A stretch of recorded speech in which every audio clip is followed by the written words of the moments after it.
Okay. 0 to 100 in. Okay, so in China at the moment, there is a massive race to the bottom, and you've got so many of these brand new Chinese car entrants that may have only been around for like a couple of years that are going out of business because they're bringing in some good cars at a really low price and they are not profitable. And this is kind of what's happening in Australia, because you've got this new brand, GAC, and they're bringing in the Aion V, and it is jam-packed. Like jam-packed, full of technology, of accessories, of spec. And it just proves that Chinese cars are getting crazier and cheaper, but at what point is it no longer viable to do this? This thing is cheaper than a Geely EX5, a Leapmotor C10, an MG S5, and yet it's got a bigger battery, it comes with massage seats, it comes with heated seats at the rear, panoramic sunroof, a fridge with a freezing capability. It is genuinely wild. So today I'm going to tell you all about the GAC Aion V and whether or not you should be rushing out to buy one of these, because like I said, it's insanely well priced. Hell, it is cheaper than a BYD Atto 3, and this car is a size above that car. Remember when that was like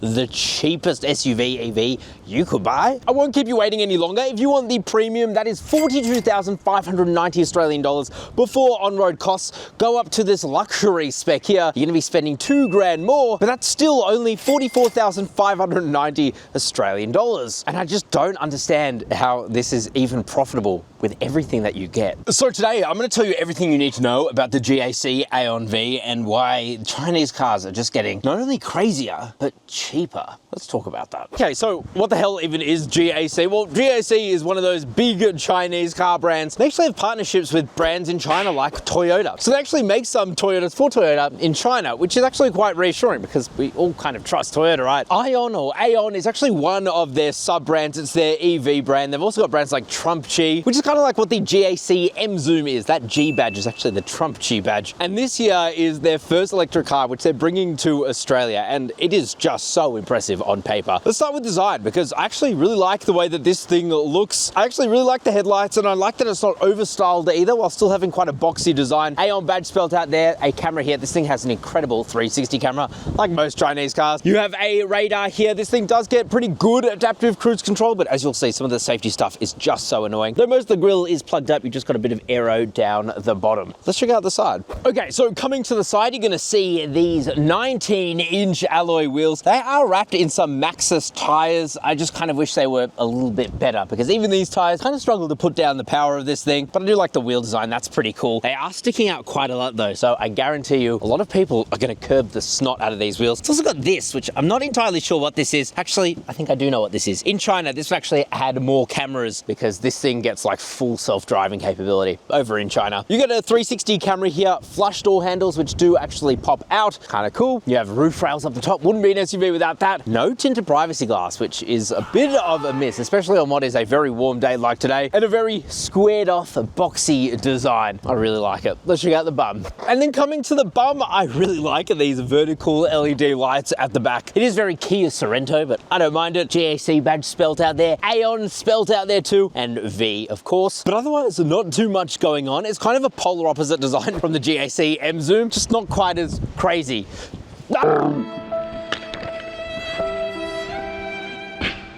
Once again, the wind wins and I lose. This is now cracked. Give a thumbs up for pain. They ask you how you are, you just have to say that you're fine when you're not really fine, but you just can't get into it because I have to buy a new one. Okay, so what about boot space for the Aion V? What is that like? And by the way, if you haven't subscribed already, please do. Really helps the channel out. Well, it's not incredible. 427 litres of boot space is pretty good. However, a Geely EX5 is closer to 470, so not quite that good. You do have a massive false floor with enough space for a full-size spare wheel, though it doesn't come with the car. Instead, you get a tyre inflation, what do they call it? Tyre inflating and fixing machine, not kit. Also, they forgot to add spaces between inflating and fixing. But anyway, you can drop this down and then you just get a stupid amount of room. And of course, you can drop the rear seats and get even more space. And also, if you want to recline the seats, as you'll see in a second, you want to keep this down, you do get a 12-volt socky wacky here in the back, which is good, and a couple of hooks, but otherwise it is relatively basic. But hey, at least you get a powered tailgate. Let's check out the interior. Alrighty, guys. Interior space now of the GAC Aion V. And this is kind of what I'm talking about. Like the fact that this is cheaper than a Geely EX5 and yet comes with arguably a much nicer interior is mind-blowing to me. Like these seats. So if you go for the base spec, they're just plastic. But if you spend $2,000 more, then you're actually getting fully leather seats. And they're not just, you know, fully leather. They're heated, cooled, and massage for both the driver and the passenger. So seriously, really, really comfortable seats. Adjustment is not the greatest, like there's no under thigh adjustment, which is just wild to me that Chinese cars still don't do that. But still, they're comfortable enough and my legs are supported enough in these seats. I don't really mind, but it definitely should have it. And it extends. You get beautiful materials absolutely everywhere, all really, really soft. It just makes the interior so much quieter as well. Like this is a really quiet place to be. And by the way, the windows are actually double glazed. Wild. The steering wheel is a mixed bag for me. Like it's well designed in its looks. It feels great to hold in the hands, but the buttons here are just so confusing. They're completely unlabeled. Every Chinese car manufacturer does this for some reason. I don't understand why. Actually, I do. It's a copy of Tesla's, but Tesla just does it better. These really aren't all that great and they're just confusing. So I don't love that. And it's kind of the same with the whole software experience. So it's just not great. I mean, take a look at energy recovery. They've put the modes as close, weak, or medium.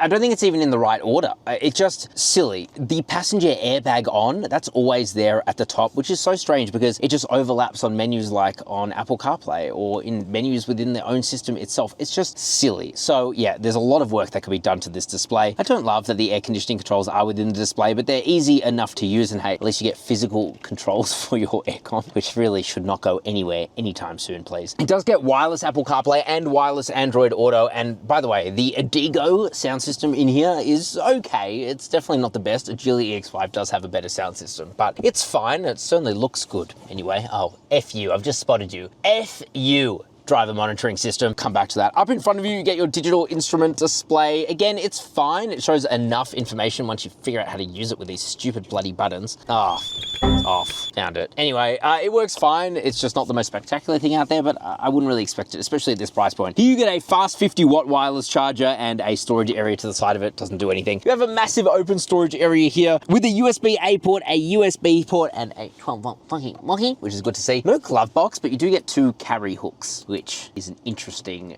compromise, I suppose. I don't know why you need 2, but hey, the more the merrier, I guess. You've also got this really cool pattern here. I like that with this LED lighting. Soft touch center armrest. Open that up and you have a fridge. That's right on the top spec. You get a fridge and it can go down to like minus 15 degrees. It is mental. Oh, my bottle of water. I forgot about that.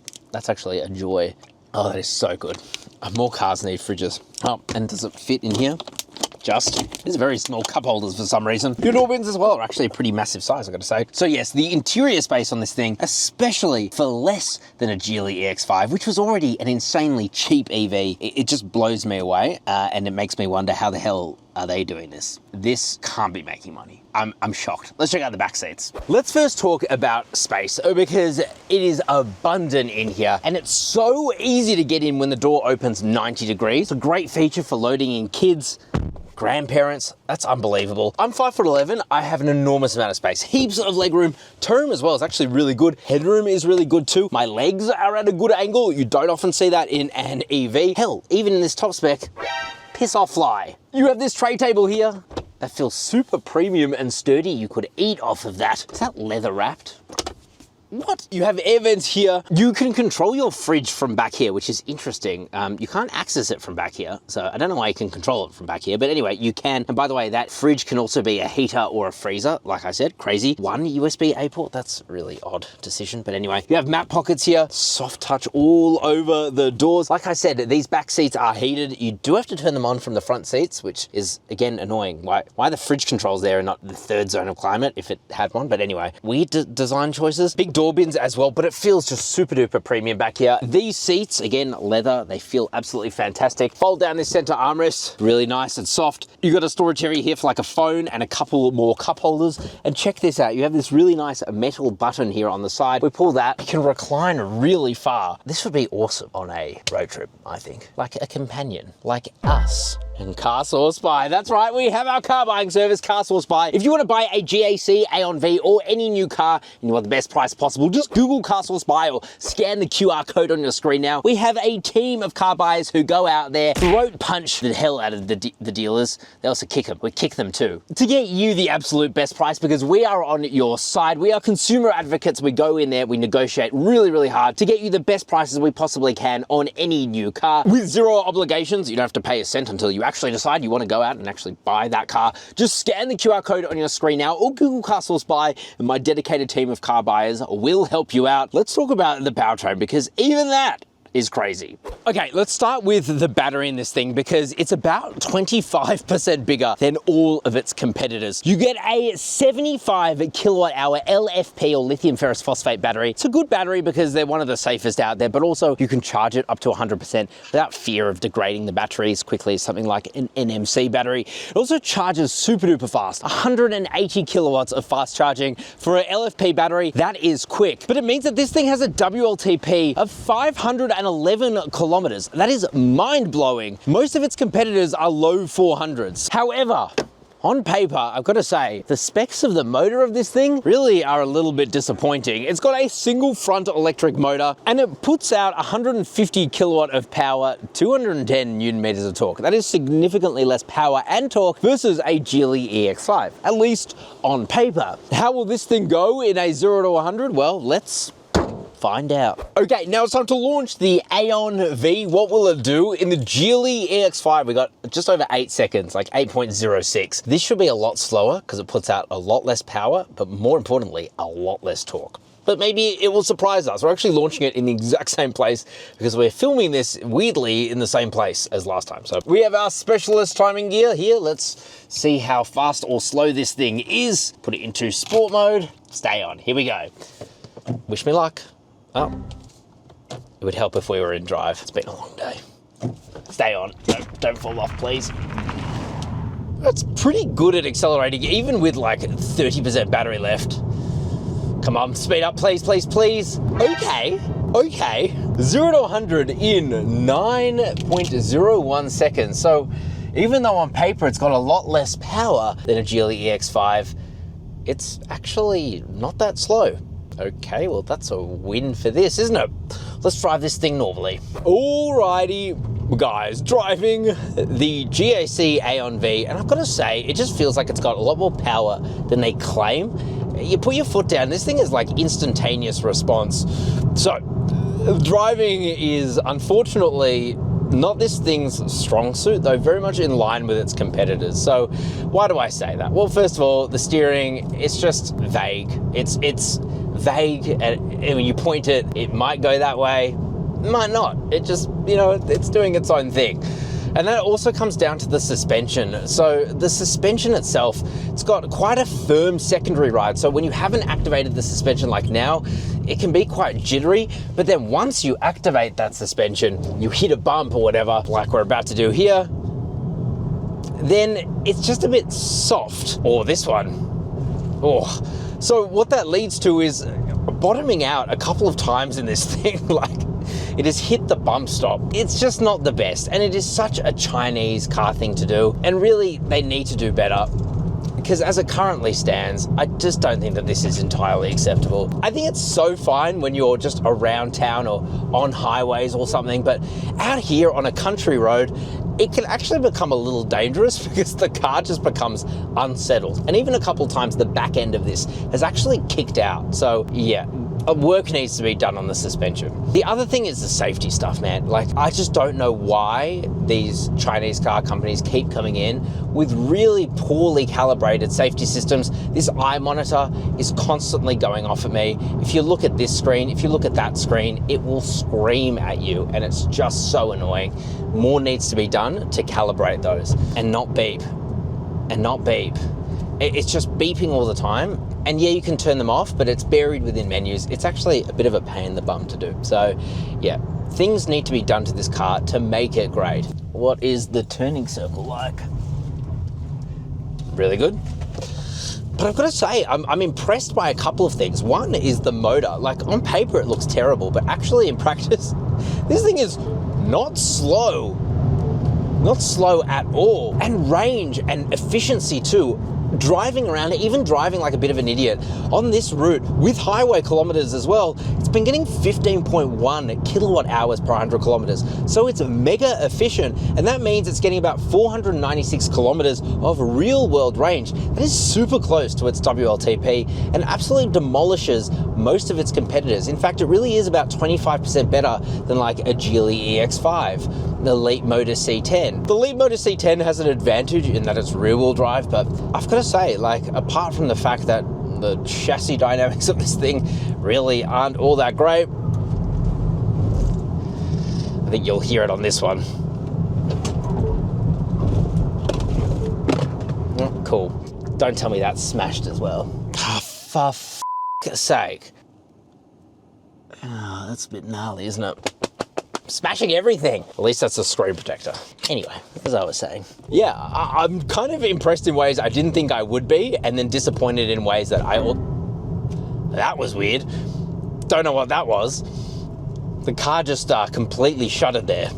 Okay, I'm impressed in ways I didn't expect to be, and then I'm disappointed. Like, things like the ride in the GAC M Zoom were good, so why is this Aion V, why is it like every other Chinese EV? But apart from that, I've got to say, for its price point, man, I'm impressed.